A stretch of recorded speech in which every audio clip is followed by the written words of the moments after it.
Good morning सभी को। स्वागत है आपका अपने YouTube channel Pooja by math railway पर। देखिए, कुछ दिन से जो मेरी क्लास है वो थोड़ा कंटिन्यू नहीं आ पा रही है, थोड़ा तबीयत ख़राब चल रही है। ठीक है, तो भाई थोड़ा सा एक एडजस्ट करेंगे। तो देखिए, सवाल हमारा चैप्टर चल रहा था लाभ हानि, और 136 तक सवाल मैं करा चुकी थी। सवाल नंबर देखेंगे 137। देखिए, सवाल नंबर 137 में कह रहा है ए तथा बी के लागत मूल्य का योग दिया है 1200 रुपये। ठीक है, आगे पढ़ो। क्या कह रहा ए तथा बी के विक्रय मूल्य का योग दिया है 1390 रुपये। कहने का मतलब यह है उन दोनों ने 1200 रुपये में खरीदी और 1390 रुपये में बेच दी। ठीक है, आगे पढ़ो। आगे कह रहा है ए तथा बी ने क्रम से 10% और 20% का लाभ कमाया। अब यहाँ समझना सवाल को, मैं तुम्हें बताती हूँ एलिगेशन मेथड हम कहाँ लगा सकते हैं। जब हम पे दोनों की अलग अलग दरें दी हों और बीच वाली ना दी हो, लेकिन उसने दिया हो इतने में खरीदी और इतने में बेच दी, तो तुम वहाँ एलिगेशन मेथड लगा सकते हो। वो कैसे, मैंने तुम्हें बताया है। प्रॉफिट बराबर क्या होता है, प्रॉफिट परसेंट बराबर निकालते हैं तो कितने का लाभ है, मतलब कितने का लाभ हो गया यहाँ से। ये सब तुम्हें उसमें पढ़ने को मिलेगा, किसमें भला, साधारण ब्याज में। तो ऊपर रखते हैं लाभ। लाभ कितने का है, ये वाला रेट निकालते हैं। तो लाभ कितने का भैया, 190 रुपये का। ठीक है, क्योंकि मैंने तुम्हें निकलवाया है लाभ परसेंट बराबर कैसे निकालते हैं। तो लाभ कितने का, 190 रुपये का। कितने रुपए पर, क्रय मूल्य पर निकालते हैं, परसेंटेज के लिए गुणा 100, यही तो करते हैं। तो 0 से 0 कट गया, 2 से काट दो, 2 छंग 12, 2 से यहाँ कटोगे कितनी बार, 2 नम 18, 2 पंजे 10। यानी कि जो मिक्स रेट मिल गई वो कितने की मिल गई, 95/6 की। ठीक है, अब ए ने कितने के उस पर कमाया था, 10% के लाभ पे, और जो बी था उसने कितने पे कमाया था, 20% के लाभ पर। ठीक है, अब तुम्हें पता है इसको कैसे घटाते हैं, क्योंकि थोड़ा पहचान करना सीखो कि मिक्स हम कहाँ लगा सकते हैं मिश्रण। अब इधर इसे घटाना है। देखो, मैंने इसको पॉइंटों में कन्वर्ट क्यों नहीं करा, ये बटे वाली संख्या से यहाँ गुणा करा देते हैं। 6 दूनी 12 यानी कि 120। 120 में से 95 जाएगा तो कितना बच जाएगा, 25। ऐसे इधर घटाओ, 6 धाम कितना हो गया, 60। 95 में से 60 जाएगा तो कितना बचेगा, 35। ठीक है, इसका अनुपात निकालो, 5 पंजे 25, 5 सत्ते 35, यानी कितने का अनुपात आया, 5:7 का। ये देख लेते हैं, उसने मुझसे पूछा गया है। तो ये मुझसे कह रहा है ए तथा बी के लागत मूल्यों का अनुपात कितना होगा, तो कितना होगा, 5:7। ये दर परसेंट जब हम लगाते हैं तो जो अनुपात निकल के आता है वो हमारा क्रय मूल्य का अनुपात निकल के आता है। अब वो मुझसे कुछ भी पूछ लेता, अलग अलग तुमसे ये भी पूछ सकता था कि उनके क्रय मूल्य कितने कितने हैं, ये अलग से मैं बता रही हूँ। तो 1200 बटे टोटल था, तो तुम भी 12 रख देते। टोटल जिसका भी पूछता 100 गुना, तो इसका हो जाता 500, इसका हो जाता 700। सही है, चाहे विक्रय मूल्य पूछ लेता मुझसे, चाहे क्रय मूल्य पूछ लेता, लेकिन तुम्हारे पास ये निकला हुआ होना चाहिए। तो ध्यान रखेंगे, जब भी हम दर परसेंट लगाएंगे तो जो अनुपात निकलेगा वो किसका निकलेगा, क्रय मूल्य का। ठीक है, देखेंगे 138।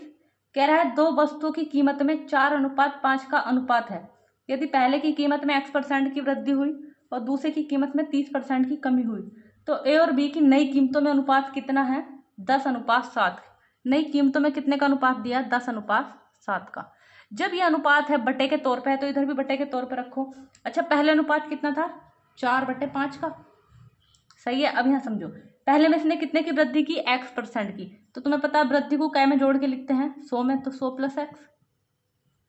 ठीक है, आगे पढ़ो क्या कह रहा, और दूसरे में उसने कितने की कमी की है, 30 की, तो कितना बचा, 70। देखो, परसेंटेज यहाँ भी रहने दो, यहाँ भी रहने दो, ताकि परसेंटेज से परसेंटेज खत्म हो जाए।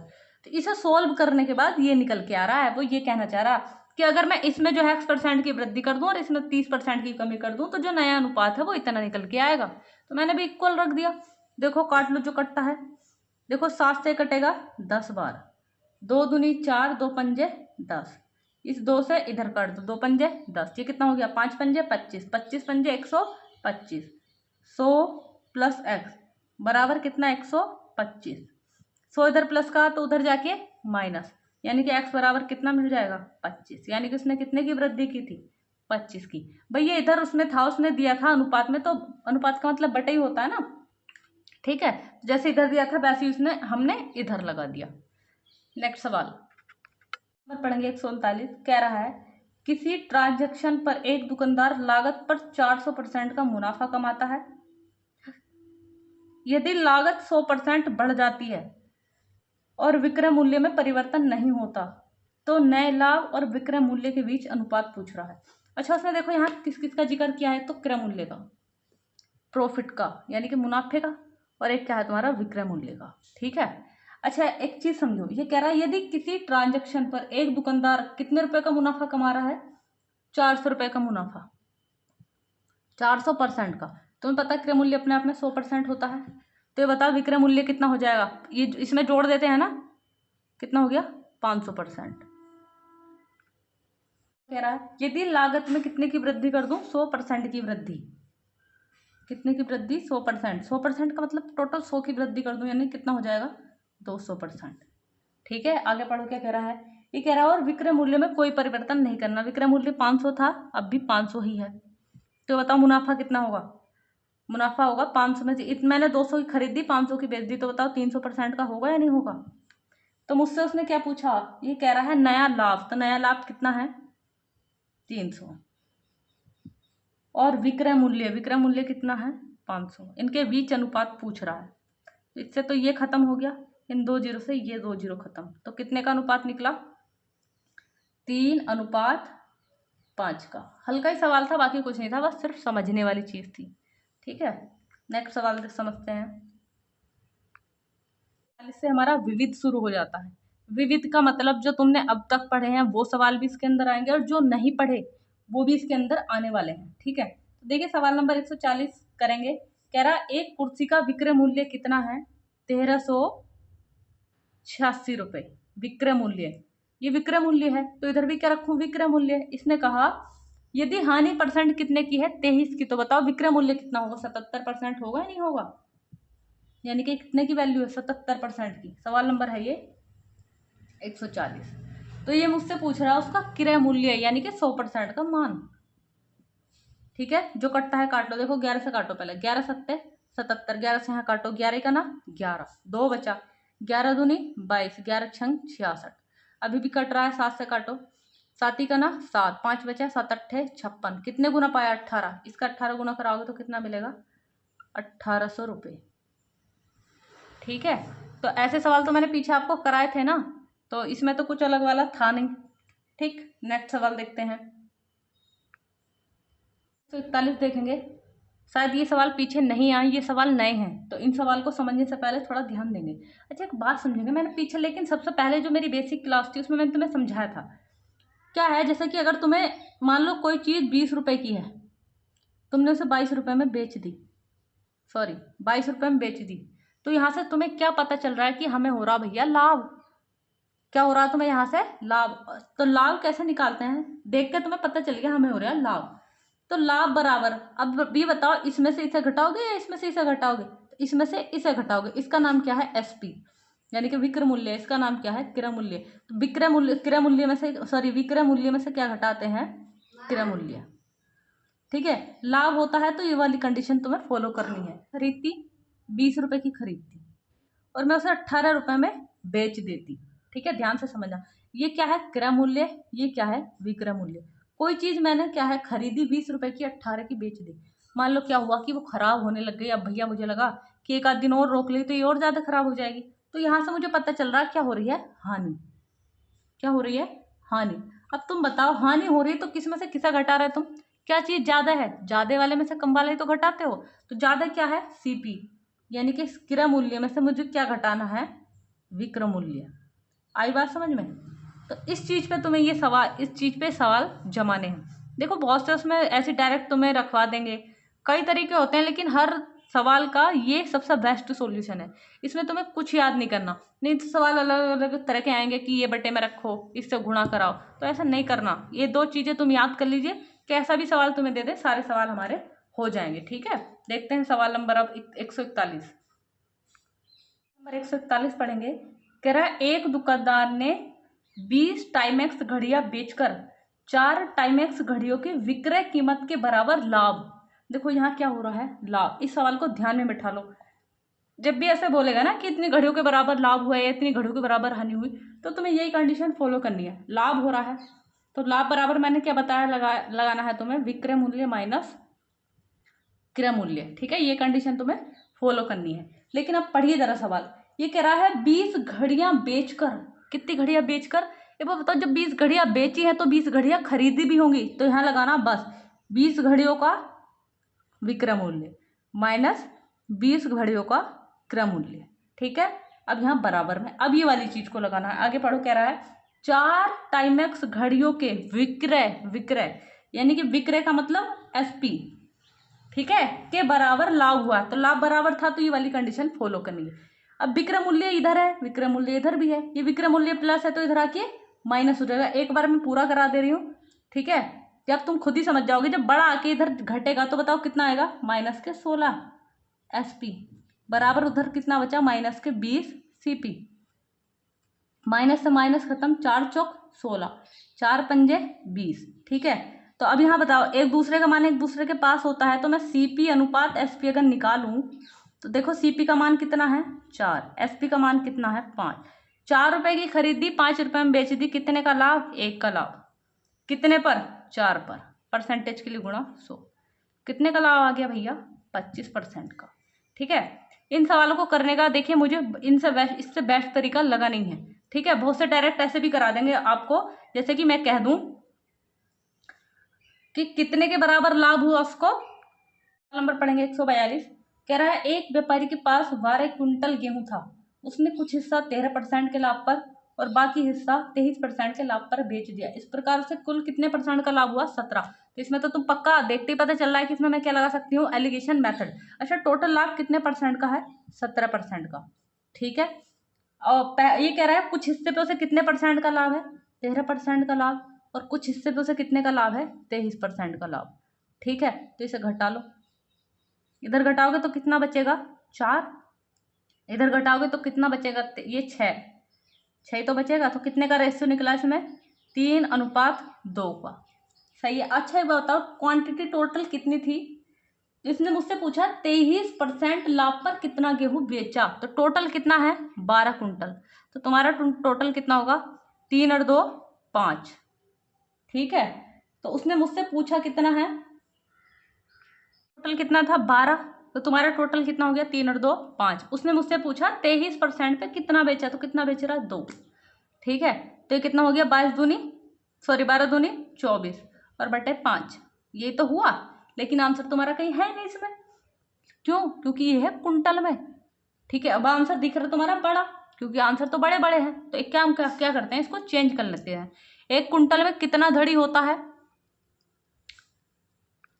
आंसर देखो तुम्हारे बड़े बड़े हैं, तो अब क्या करेंगे, ये कुंटल है, कुंटल को मैं क्या में चेंज कर दूं, किलोग्राम में। अच्छा, एक कुंटल में कितने किलोग्राम, 100 किलोग्राम, अब ये केजी में आ गया। ठीक है, तो काट लो, 5 दूनी 10 20 और 24 दूनी 48, कितना आ गया 280 केजी।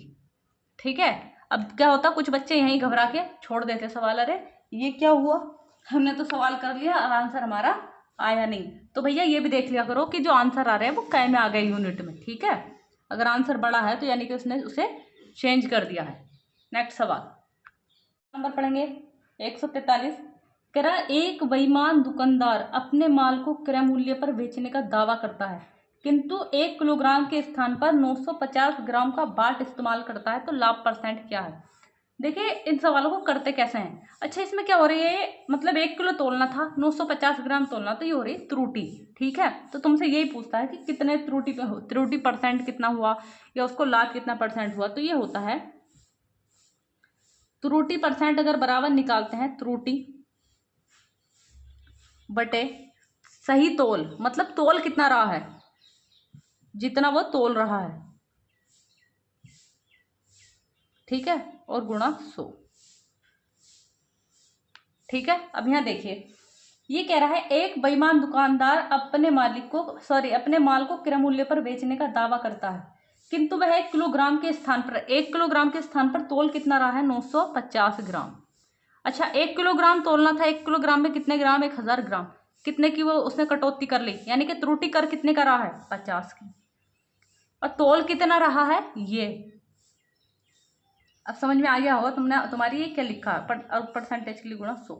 0 से 0 काट दिया, 5 से यहाँ काट लो, 5 ही का ना 5, 4 बचा, 5 नम 45, भाग दो, 19 पंजे 95, जो बचता है उसको ऊपर लिखते हैं तो जिससे भाग देते हैं वो नीचे। तो कितना निकला? 5 सही 5/19%। ठीक है, तो ऐसे ऐसे सवालों को थोड़ा ध्यान से करते चलते चलेंगे, क्योंकि जो पीछे मैंने जितने भी टाइप कराए हैं उनमें ये सवाल नहीं थे। तो विविध में कुछ सवाल ऐसे मिलेंगे जो तुम्हारे करे हुए आएंगे और कुछ सवाल ऐसे मिलेंगे जो तुमने देखे नहीं होंगे इसमें। नेक्स्ट सवाल 144 कह रहा एक वॉशिंग मशीन और एक इलेक्ट्रिक चिमनी की कुल कीमत कितनी है? 57,750 थी। इलेक्ट्रॉनिक चिमनी 34% के लाभ पर और वॉशिंग मशीन 24% की हानि के साथ बेच दी गई। देखिए दूसरी जो लाइन दी है जो ध्यान से पढ़ेंगे, इनने कहा दोनों वस्तुओं का विक्रय मूल्य समान है। अच्छा एक बात बताओ, पहली पे उसे कितने का लाभ था? 34% का लाभ। ठीक है, 34% का लाभ ये हो किस पर दिया था उसे? इलेक्ट्रिक चिमनी पर। मैं इसे दर्शा दे रही हूँ। और वॉशिंग मशीन पे कितने की हानि है? ये लाभ है और ये हानि है। हानि कितने की? 24% की। आई बात समझ में? अब यहाँ जरा ध्यान से देखो, उसने कहा दोनों के विक्रय मूल्य समान है। तो तुम्हें बताया विक्रय मूल्य कब बनते हैं? अगर लाभ है तो जोड़ दूं तो विक्रय मूल्य कितना हो गया? 134। और यहाँ हानि है तो हानि 100 में से घटा के यानी कि कितनी हो गई? 76। ये विक्रय मूल्य बन गए नहीं बन गए अब? लेकिन उसने कहा ये दोनों समान है। जो कट रहा है काट लो पहले। तो 2 छंग 12, 2 सत्ते 14 बराबर का मतलब अनुपात लगा सकते हैं अब। ठीक है, 2 तिया 6, 2 अट्ठे 16, ये अनुपात उनमें निकला। अच्छा टोटल रेट था कितना? 57,750। ये टोटल है तो तुम भी टोटल रखो। 8 ये कितना हो गया? 8 7 15 का 5 हाथ से लगाए, 6 3 और 1 10। अब पूछो न दे पूछ किसका रखा? पूछ रहा है सस्ती वस्तु का क्रय मूल्य, तो सस्ती तो यही हो गई ना, तो गुणा क्या कर दूं? 38। ठीक है, कट रहा है तो काट लेते हैं। 5 से कट रहा है, पहले 5 से काट लो। 5 ही का 5 दूनी 10, 5 ही का ना 5, 5 से यहाँ काट लो। 5 ही का ना 5, 5 ही का ना 5, 2 बचे 5 पंजे 25, 2 बचे 5 पंजे 25, 0 ऐसी। 21 से काटो, 21 पंजे 105, 10 बचा 21 पंजे 105 और ये वाला 0। यानी कि तुम्हें अभी वाला 0 तो लगा लो ऐसे। तुम्हें किसकी गुणा करानी है? 55 की और 38 की गुणा करा के लिखनी है। गुणा कैसे कराते हैं? इसकी इससे कराओ। 8 पंजे 40 का 0 हाथ से लगे 4। इन दोनों की क्रॉस में गुणा करा के जोड़ देते हैं तो 8 पंजे 40, 5 तिया 15, 40 और 15 कितना हो गया? 55। 55 और 4 कितना हो गया? 59, हाथ से लगे 5। अब इनकी गुणा करा देते हैं। 5 तिया 15 और 5 कितना हो गया? 20। यानी कि जो सस्ती वाली वस्तु है वो कितने की है? 20,900 की। ठीक है भैया, नेक्स्ट सवाल देखते हैं। 145 पढ़ेंगे। कह रहा है एक दुकानदार को 9 रोलेक्स घड़ियां बेचकर 4 रोलेक्स घड़ियों के विक्रय मूल्य के बराबर लाभ होता है। तो लाभ परसेंट देखिए, अभी मैंने बताया था यहाँ लाभ हो रहा है ना, तो लाभ बराबर क्या कंडीशन फॉलो करेंगे? विक्रय मूल्य माइनस क्रय मूल्य। ठीक है, अच्छा यहाँ समझो, इसने कहा 9 रोलेक्स घड़ियां बेचकर। कितनी घड़ियां बेचकर? 9 रोलेक्स घड़ियां बेचकर। तो जब 9 बेची हैं तो ये 9 खरीदी भी तो होंगी या बिना खरीदे बेच दी? बराबर। अब इसकी बात करते हैं। ये कह रहा है घड़ियां बेचकर 4 रोलेक्स घड़ियों के विक्रय कीमत के बराबर लाभ हो रहा है। कितनी घड़ियों के? 4 घड़ियों के विक्रय मूल्य के बराबर। ठीक है, ये विक्रय मूल्य इधर प्लस है तो इधर आके माइनस। 9 में से 4 गया तो माइनस के 5 का एसपी बराबर में क्या है? माइनस के 9 का सीपी। माइनस से माइनस खत्म। अभी बताओ सीपी अनुपात एसपी कितने का आएगा? वैल्यू चेंज होती है तो सीपी कितना है? 5, एसपी कितना है? 9। 5 की खरीदी, 9 में बेच दी, कितने का लाभ हुआ? 4 का। लाभ या हानि की गणना किस पे करते हैं? क्रय मूल्य पर। परसेंटेज के लिए गुणा 100, 5 दूनी 10, 20 चौक 80, यानी कि कितने परसेंट का लाभ है? 80% का लाभ। ठीक है भैया, अब मुझे लगता है सवाल अच्छे से समझ में आ गए होंगे। ऐसे ऐसे 1 2 सवाल और देखेंगे, फिर 1 2 सवाल तुम्हें घर से दे देंगे। ठीक है, और भाई पूरे ईमानदारी से अगर क्लास पढ़ते हो और भाई पढ़ा करो, सही है, तो सवाल का आंसर जरूर भेजा करो भाई। 40 सवाल पढ़ेंगे। कह रहा है एक बेईमान विक्रेता अपना सामान लागत मूल्य पर बेचने का दावा करता है, लेकिन किलोग्राम का मतलब 1 केजी की बात कर रहा है, किलोग्राम के बदले कितना? 875 ग्राम तोल देता है। तो मैं भी पीछे लिखवाया था त्रुटि परसेंट, वैसे 30 लिख दे रही हूँ। त्रुटि परसेंट बराबर क्या था? त्रुटि कितने की हो रही भैया? 125 की। तोल कितना रहा है? 875।